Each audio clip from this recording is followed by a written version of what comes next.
마태복음 4장 4절. 우리 찾으셨으면 한 목소리로 함께 봉독합니다. 시작. 예수께서 대답하여 이르시되 기록되었으되 사람이 떡으로만 살 것이 아니요 하나님의 입으로부터 나오는 모든 말씀으로 살 것이라 하였느니라 하시니. 아멘. 오늘도 함께 믿음의 형제 자매들에게 인사하도록 하겠습니다. 반갑습니다. 말씀에 집중합시다. 사랑하고 축복합니다. 1996년 2월 초 아프리카 가봉 작은 마을에 있었던 이야기를 한 소녀가 증언합니다. 마을 아이들이 개를 데리고 호저를 잡으러 산에 갔었습니다. 이리저리 호저를 찾아다녔지만 호저를 잡지 못하고 죽은 침팬지 한 마리를 발견했습니다. 마을 아이들은 배가 부풀어 썩어서 악취가 나는 죽은 침팬지를 끌고 마을로 내려왔습니다. 마을 어른들은 아이들이 끌고 온 침팬지를 가지고 살을 발라내어 그리고 땅콩이 잔뜩 들어간 소스를 발라서 요리를 해 먹었습니다. 그런데 웬일입니까? 그 침팬지에 손을 대었던 모든 사람들이 피를 토하기 시작합니다. 설사를 하기 시작합니다. 29명이 죽었습니다. 산에 갔던 아이들도 다 죽고 말았습니다. 죽은 침팬지에게서 많이 발견된다는 치사율이 88%나 되는 에볼라 바이러스였던 것입니다.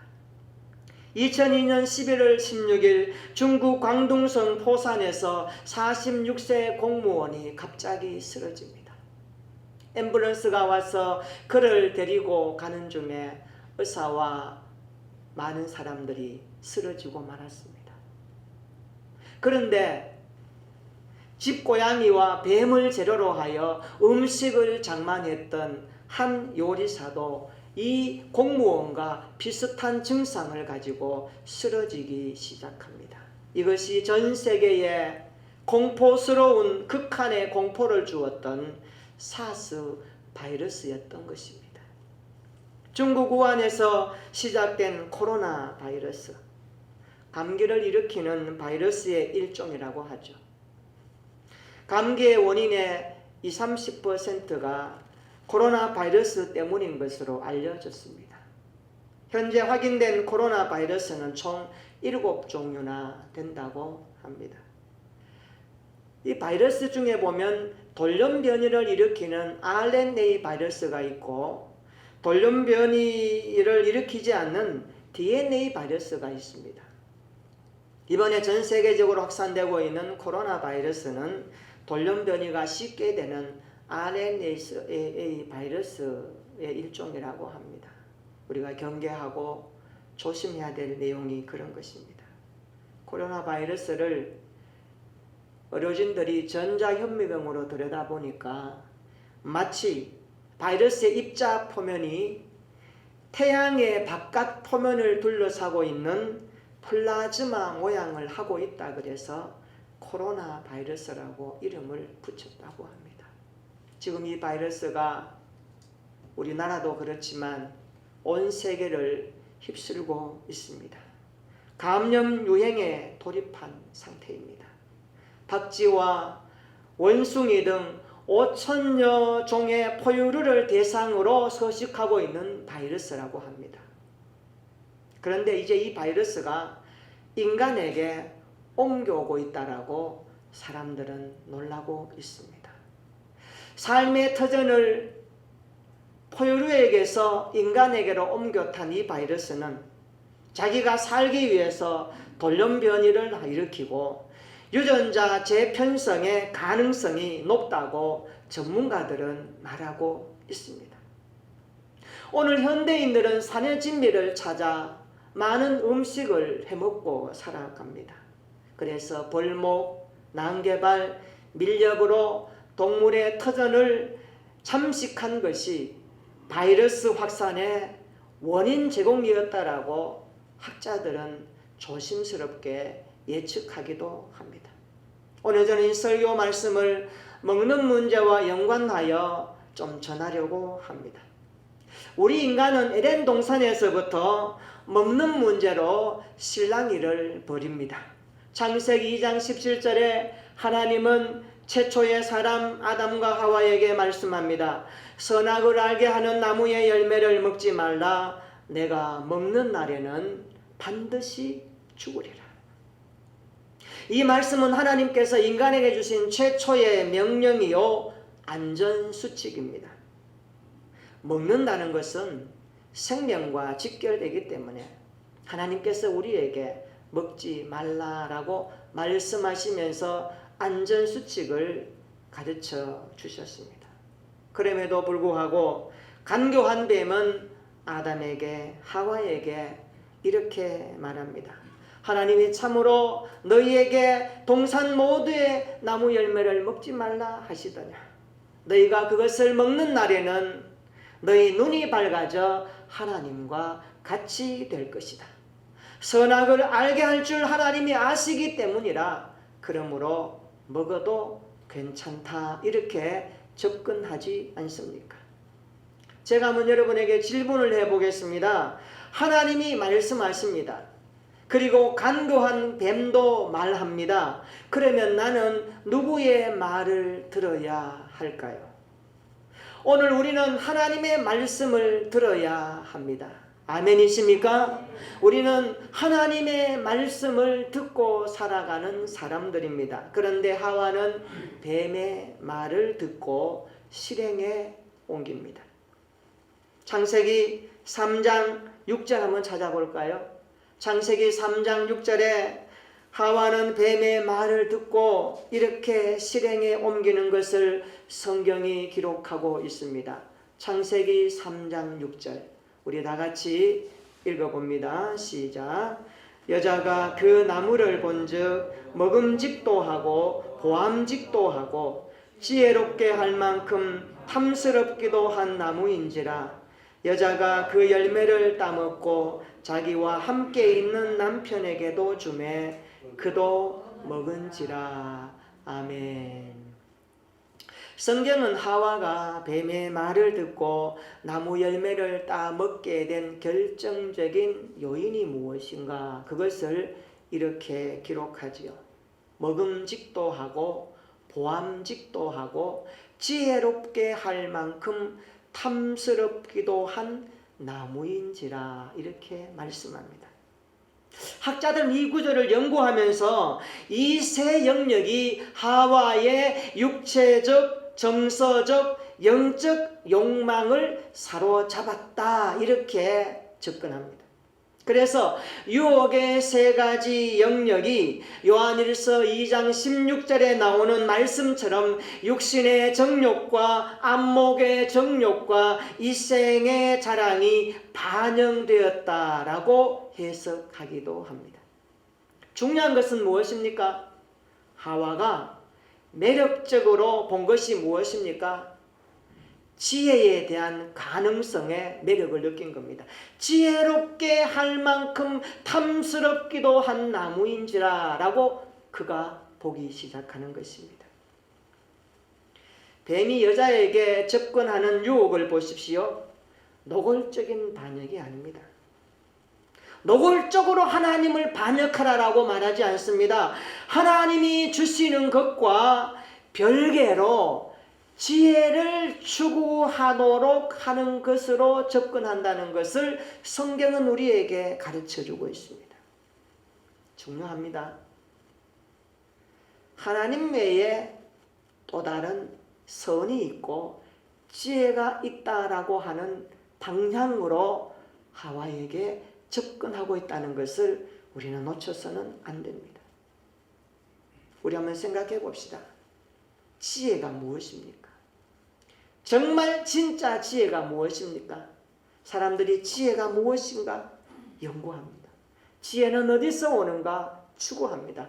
그러나 성경은 여기에 대해서 명확하게 정의하고 있습니다. 잠언 9장 10절, 우리가 너무나 잘 아는 말씀이죠. 한번 따라서 해볼까요? 다 같이 한번 따라서 해봅니다. 여호와를 경외하는 것이 지혜의 근본이요, 거룩하신 자를 아는 것이 명철이니라. 믿으십니까? 아멘. 할렐루야. 여호와를 경외하는 것이 지혜의 근본이다. 지혜의 뿌리가 된다. 그렇게 말씀하고 있습니다. 거룩하신 자를 아는 것이 명철이다 라고 성경은 말씀해 주고 있습니다. 성경은 지혜를 여호와를 경외하는 것이라고 말씀합니다. 오늘 예배가 여호와를 경외하는 시간이 되기를 축원합니다. 여호와를 경외하는 예배가 되기를 축원합니다.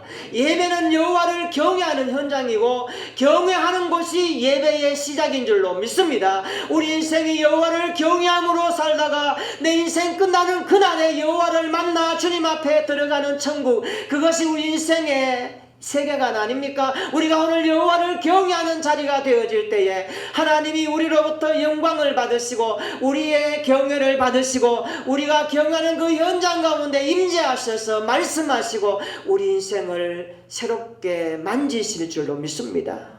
여호와를 경외하는 것이 예배의 시작이요 예배의 내용입니다.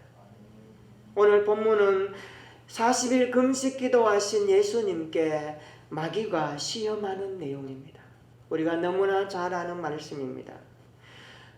돌들이 떡덩이가 되게 하는 시험, 성전 꼭대기에서 뛰어내리게 하는 시험, 내게 엎드려 천하 만국을 보여주면서 경배하라고 하는 시험을 마귀가 하고 있습니다. 그런데 예수님은 마귀의 시험을 거뜬히 이기십니다. 어떻게 이기죠? 4절 한번 볼까요? 기록되었으되 사람이 떡으로만 살 것이 아니요 하나님의 입으로부터 나오는 모든 말씀으로 살 것이라. 7절에도 보면 또 기록되었으되 주 너의 하나님을 시험하지 말라. 이 말이 뭡니까? 너가 접근하는 그 내용은 시험할 거리가 아니다라고 잘라서 말씀하시는 것과 같은 뜻입니다. 10절에 보면 예수님이 강하게 말씀하십니다. 사탄아 물러가라. 기록되었으되 주 너의 하나님께 경배하고 다만 그를 섬기라 말씀하고 있습니다. 오늘 예수님은 기록된 말씀으로 마귀의 시험을 이기십니다. 예수님은 구약 성경을 인용하심으로 마귀의 시험을 물리치십니다. 예수님은 신명기와 시편의 말씀으로 마귀의 시험을 이기십니다. 오늘 본문의 말씀 우리 다시 한번 읽어볼까요? 마태복음 4장 4절입니다. 시작. 예수께서 대답하여 이르시되 기록되었으되 사람이 떡으로만 살 것이 아니요 하나님의 입으로부터 나오는 모든 말씀으로 살 것이라. 아멘. 오늘 설교 제목입니다. 한번 따라서 해볼까요? 떡과 말씀 중에서. 이 말씀을 보면서 떡도 나오고 말씀도 나옵니다. 떡과 말씀 중에서. 이 제목을 앞에 놓고 오늘 우리 예배자로서 하나님을 경외하는 그리스도인으로서 어떻게 살아갈까라고 하는 도전과 질문을 던져보기로 합니다. 예수님은 마귀의 시험을 떡으로 승부하지 않았습니다. 예수님은 마귀의 시험을 말씀으로 승부하여 이깁니다. 아멘. 사람이 떡으로만 살 것이 아니요 하나님의 입으로부터 나오는 모든 말씀으로 살 것이라 말씀하십니다. 여러분, 이 말씀을 오해하지 마시기를 바랍니다. 이 땅에 떡이 필요 없다는 말씀이 아닙니다. 여기 떡으로만 하고 하는 이 말씀은 오직 떡에 의존하여서만이라는 뜻입니다.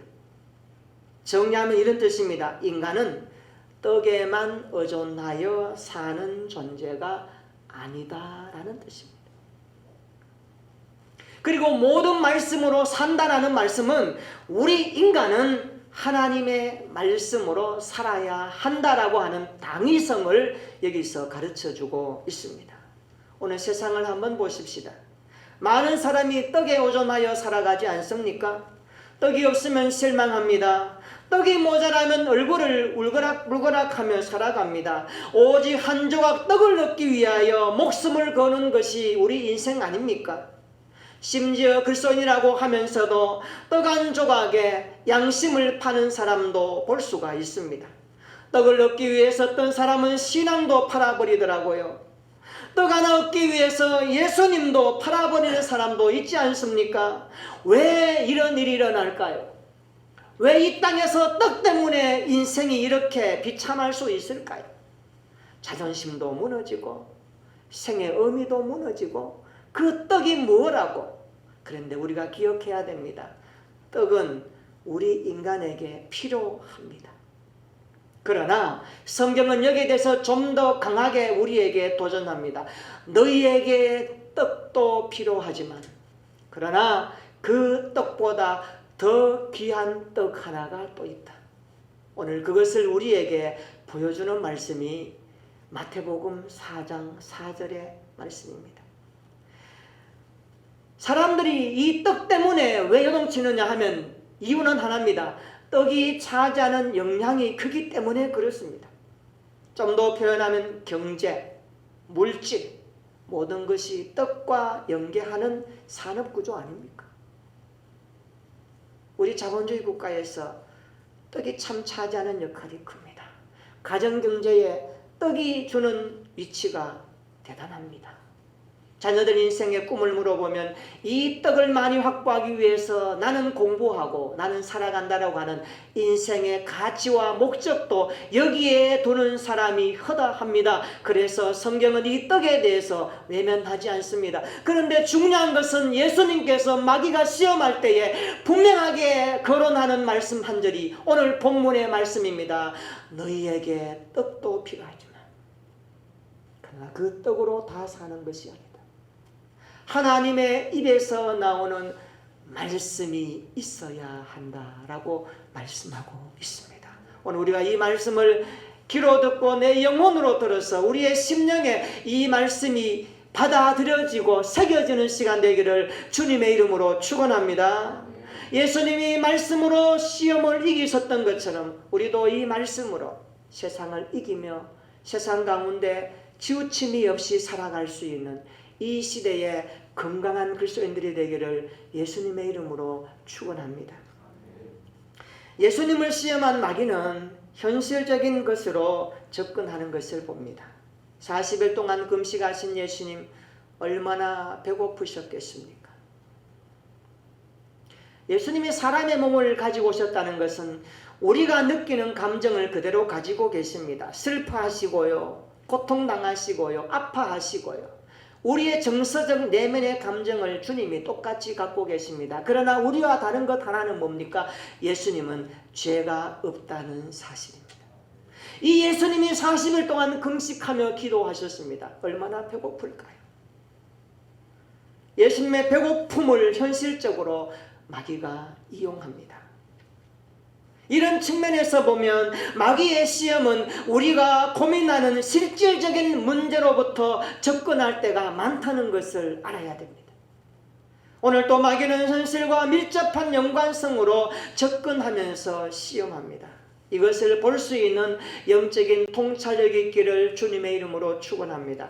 중요한 것은 오늘 말씀이 주는 포인트입니다. 우리 4절을 다시 한번 읽어볼까요? 너무 귀한 말씀입니다. 다시 한번 또 읽어보겠습니다. 시작. 예수께서 대답하여 이르시되 기록되었으되 사람이 떡으로만 살 것이 아니요 하나님의 입으로부터 나오는 모든 말씀으로만 살 것이라 하니라. 아멘. 아멘. 이 구절을 앞에 놓고 우리 자신에게 한번 물어봅시다. 지금 나는 이 말씀을 앞에 놓고 볼 때에 내 마음이 어디로 향하고 있는가? 지금 오늘 본문의 말씀을 앞에 놓고 볼 때에 내 마음이 향하고 있는 지향점을 솔직하게 한번 말해 보십시다. 내 마음은 떡으로 향하고 있는가? 말씀으로 향하고 있는가? 자신에게 솔직하게 한번 대답해 보시기를 바랍니다. 어떤 분은 떡이라고 하는 분도 계실 것이고 어떤 분은 말씀이라고 하시는 분도 계실 것입니다. 우리는 떡과 말씀 앞에서 살아가는 사람들입니다. 그런데 우리의 신앙생활을 놓고 봅시다.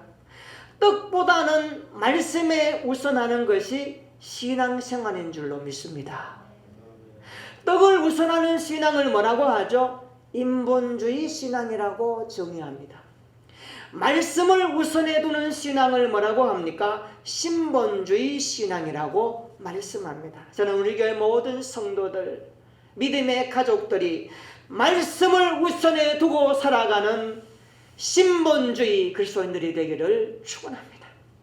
세상이 아무리 험악하고 인생이 아무리 어려워도 환난과 고통과 염려가 오더라도 말씀을 앞에 놓고 말씀을 붙들고 말씀을 따라가는 그리스도인들 되기를 축원합니다. 말씀을 뒤로 하고 인간적인 방법으로 세상적인 방법으로 살지 말고 주님이 말씀하신 이 말씀을 붙들고 우리 인생 다하는 그날까지 말씀을 따라가는 성도가 되기를 축원합니다. 앞에서도 언급했지만 산의 진미를 찾아 살아가는 이 땅의 사람들처럼 살지 말고 말씀을 따라가는 하늘의 사람, 천국의 사람들이 되기를 진심으로 축원합니다.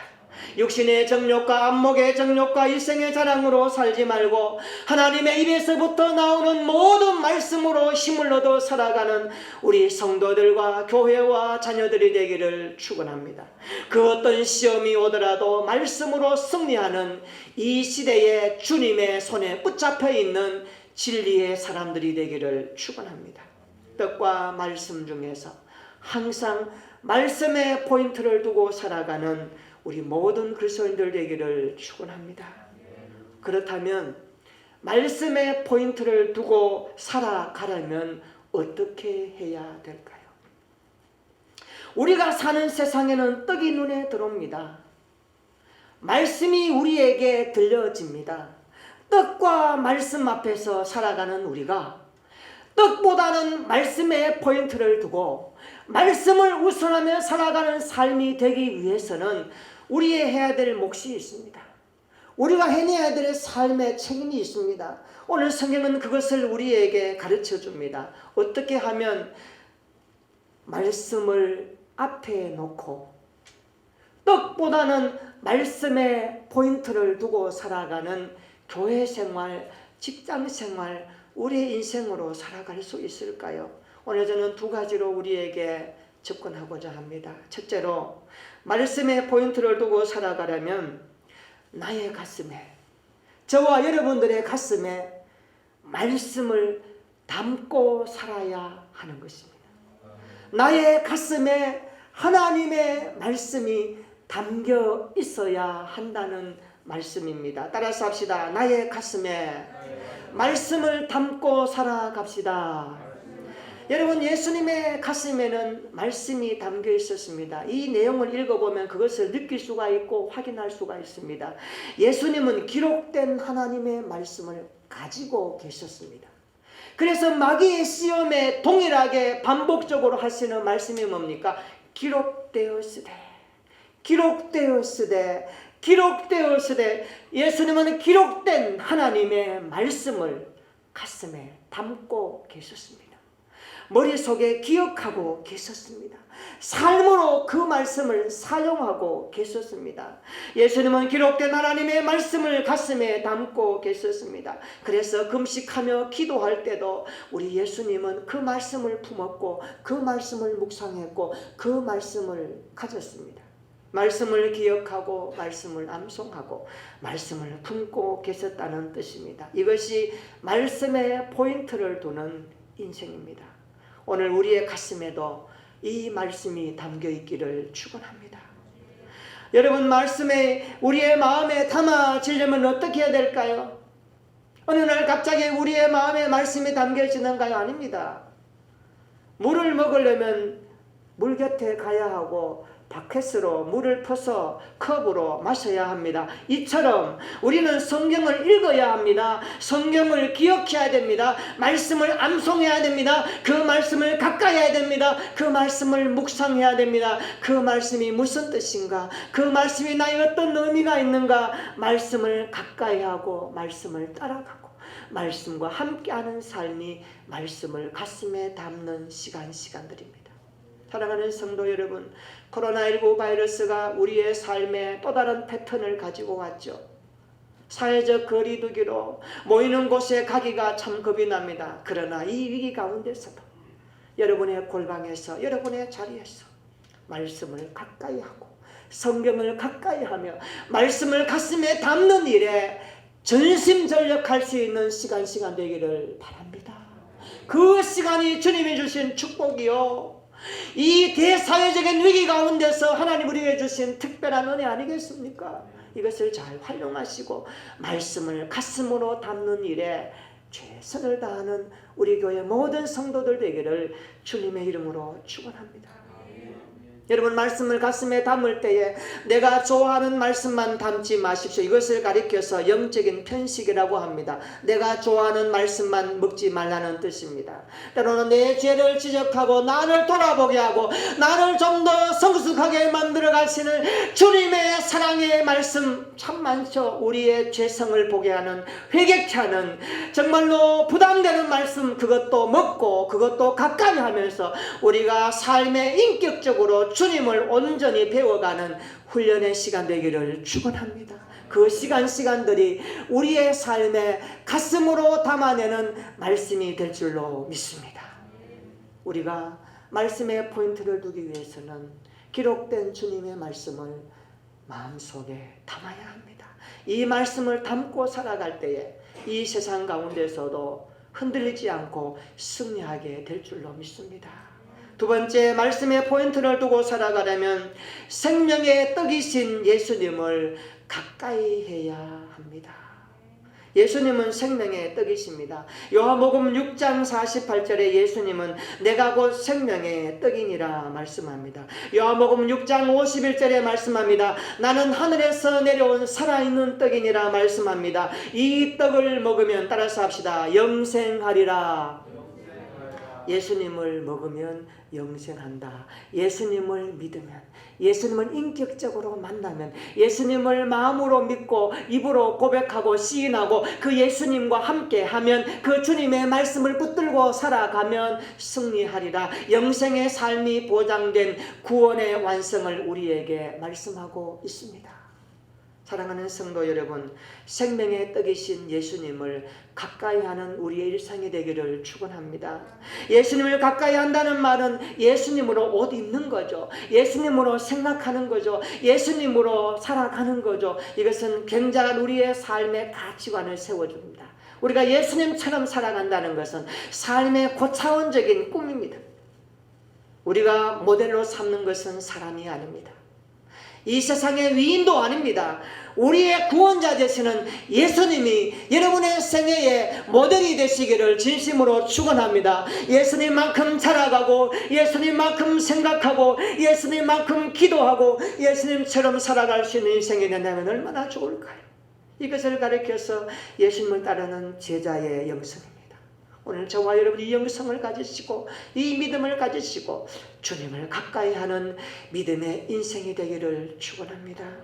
예수님은 옷 입는 삶, 거룩함으로 옷 입는 이 믿음의 삶이 되어져서 날마다 육신보다는 영혼에 관심을 가지고 현세보다는 영혼에, 자기보다는 주님께 중심을 두면서 살아가는 우리 모든 성도들이 되기를 진심으로 축원합니다. 날마다 매일 생명의 떡이신 예수님을 가까이 하는 우리 모두가 되기를 축원합니다. 나를 사랑하사 나를 위하여 자기 자신을 버리신 예수님께 가까이 하는 우리의 일상이 되기를 축복합니다. 하루 10분씩이라도 십자가를 묵상함으로 주님을 가까이 하기를 축원합니다. 내 인생의 10분, 하루의 10분은 참으로 작은 시간입니다. 그러나 그 시간이라도 주님의 십자가를 묵상하면서 나를 위해서 자기 몸을 버리신 주님의 피 흘리심을 묵상하면서 그 아들을 보내시고 오늘 또 성령으로 함께 동행하시는 그 하나님의 약속을 누릴 수 있는 시간이 된다면 우리는 행복한 그리스도인일 것입니다. 이런 믿음의 삶이 여러분의 일상 가운데 경험될 수 있기를 예수님의 이름으로 축원합니다. 에덴 동산에서부터 먹는 문제로 실랑이를 벌이던 인간에게 지금 전 세계는 코로나 바이러스 확산으로 우리 인생이 생존의 위기를 맞이하고 있습니다. 산의 짐이 육신의 떡을 찾아 떠나는 그들에게 오늘 주님이 말씀하고 있습니다. 얘들아, 너 인생은 떡으로만 사는 것이 아니란다. 내가 준 이 말씀, 기록된 성경, 하나님의 입에서부터 나오는 모든 말씀으로 너희가 살아야 한다 말씀하고 있습니다. 사람이 떡으로만 살 것이 아니요 하나님의 입으로부터 나오는 모든 말씀으로 살 것입니다. 우리의 식탁에 비록 육신의 떡이 좀 부족해도 영혼의 떡이 풍성한 말씀이 있기를 축원합니다. 생명의 떡이신 예수님을 가까이 하며 살아가는 우리 모든 성도들 되기를 축복합니다. 가슴에 이 말씀을 담고 살아내기 위해서 말씀을 읽고 말씀을 듣고 말씀을 암송하고 말씀을 묵상하면서 그 말씀 안에서 살아가는 우리 인생이 되어져서 오늘 우리의 인생 가운데 함께 하시는 그 주님을 내 삶으로 목도하면서 살아가는 이번 한 주간 되기를 진심으로 축원합니다. 그리하여서 떡과 말씀 중에서 언제나 말씀의 포인트를 두며 살아가는 믿음 생활 되기를 축원합니다. 한번 우리 따라서 하십시다. 떡과 말씀 중에서 말씀의 중심을 두겠습니다. 말씀을 따라가는 삶이 되겠습니다. 이번 한 주간도 말씀의 포인트를 두고 승리하며 주님의 인도하심을 경험하며 살아가는 축복된 인생이 되시기를 예수님의 이름으로 축원합니다. 아멘. 우리 같이 한번 기도하십시다.